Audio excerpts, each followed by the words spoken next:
Hello, everyone. It's Erik from freelearner.how. And Abe. Hi, guys. So, Abe posted a couple of videos and made some comments recently about how he hates business plans. So, I wanted to post a rebuttal to that, and I figured I'd bring Abe along so that he could hear this himself, because I think it's important that he hears why he needs to have a business plan for some of these cockamamie ideas that he's working on here.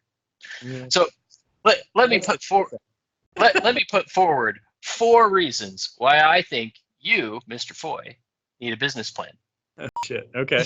What do you got? No, number 1, it's a reference for you. So when you are going after something, you've got a vision, you've got a purpose, you've got a reason that you're going out and doing it.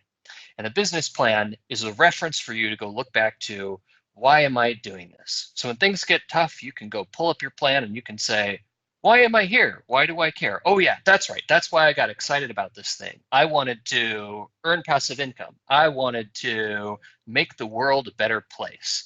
I wanted to create jobs for people, whatever the case might be.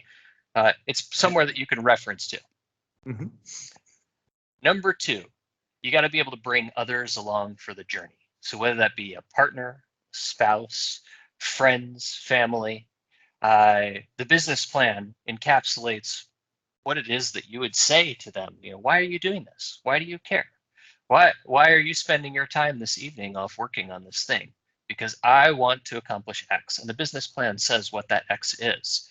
So it's something that you can use to bring others along for that journey.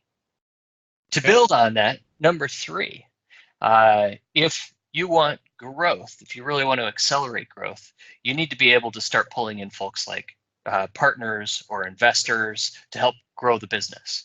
And the business plan is really the basis that you bring those people along for that journey with you. And number 4, especially as it goes back to the growth comment, free cash flow is the lifeblood of an organization. Business, nonprofit, you name it, free cash flow is the lifeblood of it. If there's no free cash flow, it will die. Mm-hmm. And sometimes you need a tool that you can use, i.e. debt or bringing in investors, to help ensure that you've got free cash flow. So the business plan is something that you can use to help go after that free cash flow, go after different mechanisms to have that cash flow. You don't want to be waiting until, I have no money, I have no ability to pay anyone next month, I have no ability to buy a new product, and maybe I should go get a bank loan, or maybe I should get an investor, because if that's the point where you're writing your business plan, you're in trouble. Mm-hmm. Okay. All right, so I know business plans are big and scary, and they're these big giant documents, but I'm going to go and distill it down to the basics that I think a business plan needs. Because the reality is, I don't see this as something giant and complicated. Okay. Initially, when you first start out, your business plan should fit on a cocktail napkin. It's not complicated. Mm-hmm. It needs 3 things. A vision. So where I open this conversation, a vision for what it is that you want to do. What's the purpose of this new idea, this new venture? What do you want to accomplish with it? Okay. B, what are the objectives with it? And the objectives, some could be subjective, some could be objective. Hey, I want to be able to get $10,000 a month of passive income, or I don't want to be able to spend more than 2 hours a week on this, or I want it to be able to grow to the point where I can hire 2 people full time, or what are those objectives that are behind that?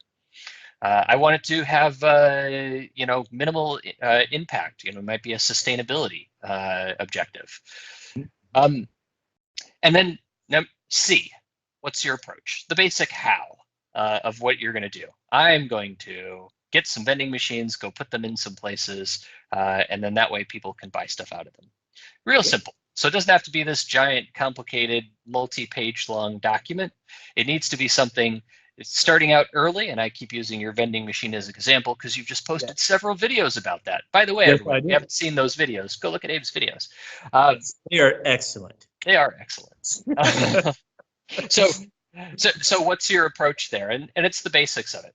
And I know that you've actually done that with that business because you've gone and put together some Excel spreadsheets that say, here's how much revenue I can expect from each machine, and here's what the initial cost startup is to go and do those machines. Those are all pieces of your business plan.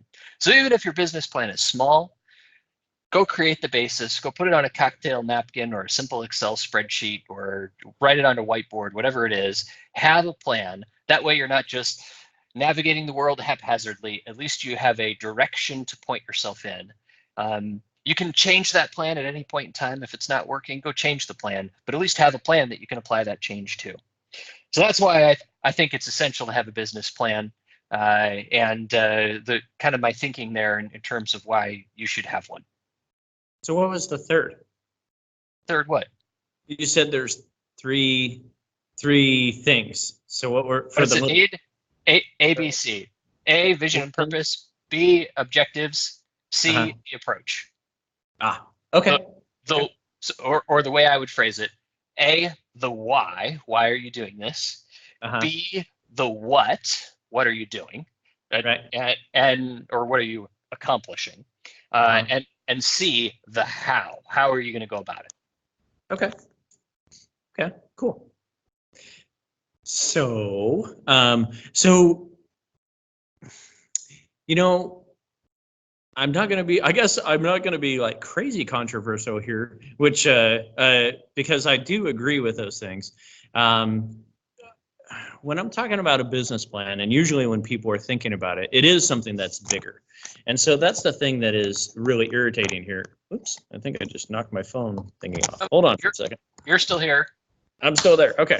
So I want to give you an example, and I don't know if I said this in the video or not, but my wife, she was really excited to go start a business. And I said, oh, that's amazing. Okay. She said, well, you've started businesses before. Can you help me with this? I'm like, yeah, no problem. Like, we've done businesses, I'm like, I have 5 or 6 that we've started and run, and like, no problem. And so I said, this is what everybody, what I should have done. And everybody told me I needed to do to start this business up. And so I went to, Microsoft Office, grabbed the template for, for business plans, and we worked through each one of the things. And I asked her, and we got to the point where it's like, oh, tell me about the market analysis, and tell me about the, your 5-year plan of what you're trying to do and all this stuff. And I could see that I just killed it for her. Became overwhelming. It was so overwhelming that she was like, oh, I don't want to do this anymore because I thought it was going to be fun and cool, and this is not fun or cool. And actually, this is really painful for me to write. And I hated it. And I killed her idea. I killed her love for it. I killed every for the reason why she was doing it. She was just like, I just don't want to deal with it. And so I asked her, like, do you want help with it? And she's like, no, I don't think so. I don't want to do it anymore. And when I would talk to her about it, just without the business plan, she would get all excited again. And so, and I've done that, and I've seen that when I started things too, like, you and me, we've wanted to start something, and we're like, okay, we're going to do this the official way. We're going to write this nice business plan. We're going to make it look all super sexy. And we get to the point, or at least in my opinion, we get to a point where at some point you're just making it up, right? You're trying to fill in the boxes, and you're not providing anything but wasted space, wasted effort. And that effort that you could have applied, that effort, enthusiasm, and excitement, you could have generated real value out of it. Like with the vending machine business, if I would have went and I would have created a business plan about doing the vending machines, I probably would have psyched myself out. What did I do? I bought a vending machine for $200, and I was like, Eric, please help me. Let's go get a vending machine. Well, now I have a machine. And then I was like, I have a machine. Well, now it's in my garage. Now I'm really committed. I better do something with it. And so it forced me to get out of my comfort zone and go hit the streets and be like, would you like a vending machine? No, off. Okay. Would you like a vending machine? No, I would not. And then finally somebody was like, actually, I would love a vending machine. And I want lots of vending machines because this guy's not doing a good job. Do you do a good job? I'm like, well, I've never done this before, but I think so. And they're like, well, let's give it a shot. And I was able to generate value. I was able to generate interest and opportunity out of nothing and I might have psyched myself out if I tried to make it into a bigger deal. And so now that I've done it and I've seen, now I have some opportunities, I actually can generate income and I can see how it works. Once I got that person to say yes, I was like, oh my God, they said yes. Now what? What do I do? And so then I had to scramble for ideas. I had to hop on forums. I had to hop on Facebook. I had to hop on the phone book and call people up and be like, help me. What do I do? Call up vendors and say, help me do this. And they did. People helped me and said, wow, we'd really like to do this. And then they gave this super awesome opportunity to be able to help me out that I wouldn't have had if I would have been trying to do it officially. Maybe I would have tried to go to the bank and, then I didn't have the credit, the credit that I needed. And I would have had to buy brand new machines instead of old machines, which would have made make my cost projections go out way longer. And I would have psyched myself out and been like, oh, it's okay. I don't want to do that anyways. And so this way I was able to use the enthusiasm, use the uncertainness, and just go out and do it and provide something. Now, I do say that actually you have a fair point that after the stage of excitement and producing income and producing the seed and the nugget where you're actually doing something, like I'm not doing anything now, but the minute those machines go in place in the next week or two, then I will have a business for real. And then I can do it for a couple of months and be like, of course I did my spreadsheet before, right? And said, can I actually make money doing this? And I ran the numbers and I talked to people and I verified it 3 different times and said, okay, these numbers, actually probably 4 or 5 times because I'm like that. And I was able to verify that my projections are pretty realistic. And then I can just look at it, a couple of months down the road and go, okay, so this is what I got. What do I want to do with this? And at that point, I actually have something working. So if I decide, you know what, vending sucks. I don't want to do vending anymore. I have 6 locations and I have machines and I have everything set. I can just sell that and then go do something fun with it. And I didn't have to make a business plan to be able to do that. But then that if I could be say, so hold on, that could be an objective in a business plan though. I mean, one of the things that I like to think about is what's my exit strategy. right, So I don't want to, this new thing we start, I'm probably not going to do it forever. So one of the objectives might be have a exit strategy that's 1 year out or 5 years out or whatever the horizon is. So all right. So let me sum this up, and I'll also make an offer here to you and all of our viewers. Um, the so creating a heavyweight business plan clearly is not the place to start the business because we don't want to squelch anyone's enthusiasm and just put out the fire. And the other comment I'll make is a business plan is not something that you do and you're done. It's something that, especially early on, you should be updating on a daily, maybe even hourly basis. And as things mature, you add more to it, you add more detail to it, it becomes larger and more complex, and you have additional stakeholders in the business and they have their points of view, and that all gets incorporated in. So obviously you do reach a point where your business plan is quite comprehensive, but it shouldn't be comprehensive until you have a comprehensive business. While the business is just an idea, the business plan should just be an idea.